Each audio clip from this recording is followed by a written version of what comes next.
Introvert যে মানুষটা সে নিজেকে আসলে ৩টা ওয়েতে সে চাইলে ম্যানেজ করতে পারে। যারা আসলে কম বলে কিংবা যারা আসলে লিসেনার হয়, আপনি নিজেও হয়তো এখানে একটু ম্যাচ করে দেখতে পারেন। তাদের একটা কমন প্যাটার্ন হচ্ছে তারা চুপচাপ আনমনে চিন্তা করতে পছন্দ করে। সো আমরা সবাই কেন জানি মুখের বলাতে আমরা জোর দেই, মাথার ভাবাতে আমরা জোর দেই। দেখি একটা ইন্ট্রোভার্ট যে সে কি এক্সট্রোভার্ট হইতে পারবে কিনা, নাকি সে জাস্ট ইন্ট্রোভার্টিজমটাকে কিভাবে ম্যানেজ করবে, কারণ এটা অনেক প্যারা খায় অনেকে। এখানে আসলে দুটো আসপেক্ট রয়েছে। আমাদের সবার আগে বুঝতে হবে কেন একটা মানুষ আসলে ইন্ট্রোভার্ট হয়। দুটো কারণ। ওয়ান, সে এক্সট্রোভার্ট হওয়ার আসলে কোনো ইনসেন্টিভ পাচ্ছে না। টু, যেটা বিগার কারণ সেটা হচ্ছে তার ভেতরে এক ধরনের ইনসিকিউরিটি কাজ করে।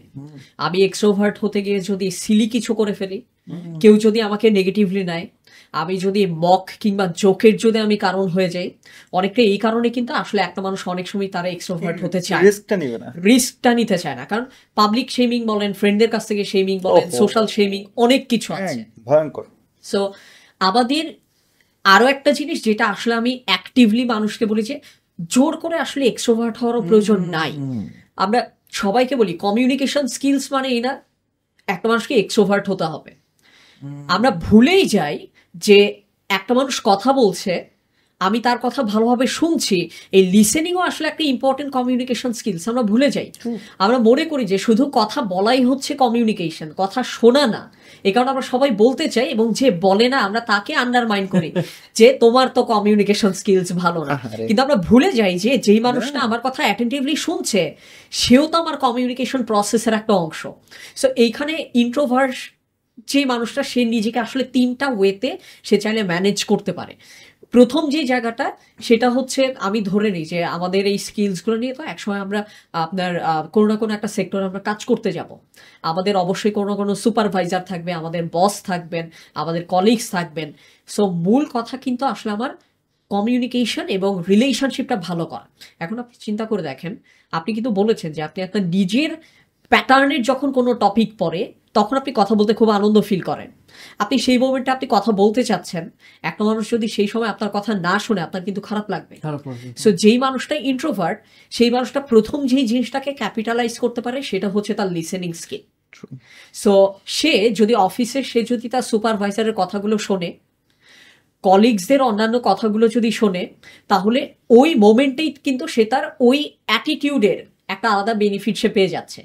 সেকেন্ড ওয়ান, যারা আসলে কম বলে কিংবা যারা আসলে লিসেনার হয়, আপনি নিজেও হয়তো এখানে একটু ম্যাচ করে দেখতে পারেন, তাদের একটা কমন প্যাটার্ন হচ্ছে তারা চুপচাপ আনমনে চিন্তা করতে পছন্দ করে। আপনি কি সেটা পছন্দ করেন?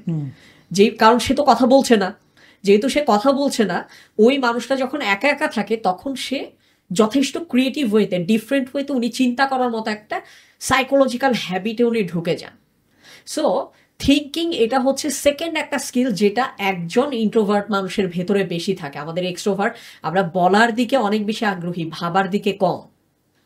সো যে ইন্ট্রোভার্ট সে ন্যাচারালি ভালো ভাবতে জানে, কেননা সে বলার দিকে আসলে এনার্জিটা খরচ করে না।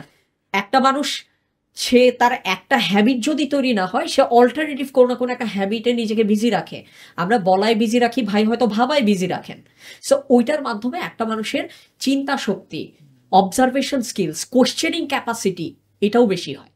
সো ওইটাকেও তারা কিন্তু একটা জায়গা থেকে আসলে কি বলে তারা ক্যাপিটালাইজ করতে পারেন। এবং এইখানেও আমরা ভুলে যাই কমিউনিকেশন আমাদের ফাইনাল আউটপুট, রুট কিন্তু থিঙ্কিং। আমার থিঙ্কিং যদি ভালো না হয়, ইনপুট, আউটপুট হিসেবে আমার কমিউনিকেশন ভালো হবে না। সো আমরা সবাই কেন জানি মুখের বলাতে আমরা জোর দেই, মাথার ভাবাতে আমরা জোর দেই না, ট্র্যাশ বের হবে। সো এই জায়গাতেও কিন্তু আসলে একটা ইন্ট্রোভার্ট মানুষের একটা অনেক বড় আপনার অ্যাডভান্টেজ আছে। থার্ড ওয়ান যেটা, যেহেতু একজন ইন্ট্রোভার্ট মানুষ যদি কম্পারেটিভলি কম বলে, আপনি নিজেও দেখবেন সোশ্যাল সার্কেলে আপনার কোনো একটা ফ্রেন্ড যদি ইউজুয়ালি কম কথা বলে, যখন সে সামান্য একটু কথা বলবে তখনই সে অন্যদের অ্যাটেনশন পায়। যেই মানুষটা অফিসে কম কথা বলে সে সাডেনলি একটা কথা বললো, ওই কথাটা সে একটা আলাদা এটা আমার সাথে হইতো, এই স্টুডেন্ট অবস্থা এটা আমার সাথে সব সময় হইতো। এটা এই কারণে ওই টাইমে আপনি যদি আপনার থট প্রসেসের ম্যাক্সিমাম ইউটিলাইজেশন করে, if you can give a good input, you definitely get a very good out. এবং এর মাধ্যমে আরো যেটা হয়, দুটো জিনিস হয়। প্রথম আপনি অ্যাটেনশন পাচ্ছেন, যেহেতু আপনি বেশি বলেন না, আপনি যখন বলতে যাচ্ছেন তখন আপনি অ্যাটেনশন পাচ্ছেন। সেকেন্ড, আপনি একটা কথা বলে আনন্দ পাচ্ছেন, আমি শুনে আপনাকে আনন্দের উপলক্ষ দিচ্ছি। সো সাবকনশাসলি আপনি কিন্তু আমার প্রতি কিছুটা সফট কর্নার ফিল করবেন যে মানুষটা আমার কথা শুনছে। Yes, yes. এইটাও পরবর্তীতে I can use as an influential tool. Yes, yes, কারণ yes. অলরেডি আমি গুড লিসেনিং এর মাধ্যমে আমার সুপারভাইজার কিংবা কলিগের মনের ভেতরে কিন্তু একটা পজিটিভ ইমপ্রেশন আমি তৈরি করে ফেলেছি। সো এইখান থেকেও কিন্তু আসলে একজন ইন্ট্রোভার্ট মানুষের পক্ষে সম্ভব। অনেক ম্যাচ করতে পারে। প্রজেক্ট ম্যানেজমেন্ট এগুলো তো ভালো লাগতেছে না না, আরে একদম ম্যাচ করে যায়। মানে তোমার কথাগুলো তুমি বলো, আমার ভেতরে এতগুলো স্টোরি আমার মনে পড়ে যাচ্ছে, স্টোরি অনেকগুলো চলে আসে। ঘটনা মনে পড়ে যাচ্ছে। হ্যাঁ, সো এটার মাধ্যমে কিন্তু আসলে আমরা ইনফ্লুয়েন্স, কারণ আমাদের রিলেশনশিপ ডেভেলপ করা অনেক ইম্পর্টেন্ট একটা জিনিস। সো অফিসে আপনি বেটার লিসেনারের মাধ্যমে কিন্তু আপনি বেটার রিলেশনশিপ আপনি তৈরি করতে পারছেন। আর যখন আপনি বেটার রিলেশনশিপ আপনি তৈরি করতে পারবেন, সেই মুহূর্তে ওই সারাউন্ডিংস আপনাকে শেম করার কথাও ভাববেন না, কেননা এখন আপনারা একই একটা বলয়ের অংশ। এখন তো আমি জাস্টিফাই করলাম এই জায়গাটাকে যে আসলে ইন্ট্রোভার্টরা আসলে কিভাবে এই জায়গাগুলোকে আসলে ক্যাপিটালাইজ করতে পারে। এখন যদি আমি প্রসেসটা বলি যে আসলে কিভাবে আমরা আস্তে আস্তে আমরা এক্সট্রোভার্ট হতে পারি, বা আমাদের কিছু কিছু জায়গায় আমাদের এক্সট্রোভার্ট হতেই হবে। যেমন এই খুব পপুলার কিছু এক্সাম্পল এইভাবে দেওয়া হয় যে অ্যাপল কিন্তু আপনার ফাউন্ড করেছিলেন স্টিভ জবসের সাথে ছিলেন স্টিভ ওজনিয়াক, এবং স্টিভ ওজনিয়াকেরই হয়তো ভূমিকা কিছু কিছু ক্ষেত্রে বেশি ছিলেন। কিন্তু যখন তারা ইনভেস্টর পিচিংয়ে যাবেন, বিভিন্ন প্রেজেন্টেশনে যাবেন, সেখানে গিয়ে স্টিভ জবস একটু লাইমলাইটে চলে আসেন, স্টিভ ওজনিয়াক কিন্তু সেরকম আসেন না। সেই হিসেবে স্টিভ ওজনিয়াককে যত মানুষের চেনার কথা সেই পরিমাণ মানুষ চিনছে না। সো কমিউনিকেশন কিছু না কিছু জায়গায় আমাদেরকে আসলে লেভারেজ দেয়, অ্যাডভান্টেজ দেয়। এই ক্ষেত্রে আমাদের যেটা করতে হবে, আমাদের আসলে বুঝতে হবে যে কমিউনিকেশন মানে তো আসলে কথা বলো। আমি 3টা পয়েন্ট দিয়ে আমি আসলে মানুষকে হেল্প করি যে যাতে করে আমাদের স্পিচ ডেলিভারি বা আমাদের কমিউনিকেশন যাতে ভালো হয়। 3টা পয়েন্টে আমি আসলে, আমাদের এখানে তো পডকাস্ট হচ্ছে, সো পডকাস্টের পি দিয়ে আমি দেখে আমাদের অডিয়েন্সকে আমি একটু মনে রাখানোর ব্যবস্থা করতে পারি কিনা। প্রথম পিটা হচ্ছে পারপাস। আমি যখন কোনো একটা মানুষের সাথে কমিউনিকেট করতে যাব, আমার তখন পারপাসটা বুঝতে হবে যে আমি কেন কমিউনিকেট করতে যাচ্ছি। আমি কি একটা প্রোডাক্ট সেল করতে চাচ্ছি, আমি কি একটা অ্যাপয়েন্টমেন্ট চাইতে যাচ্ছি, আমি কি একটা সার্ভিস সেল করতে চাচ্ছি, আমি কি একটা হেল্প চাচ্ছি। ইভেন ডাক্তারের কাছেও কমিউনিকেট করার আগে আমাকে জানতে হবে আমার নিজের রোগটা কি, আদারওয়াইজ তো সে আমাকে হেল্প করতে পারবে না।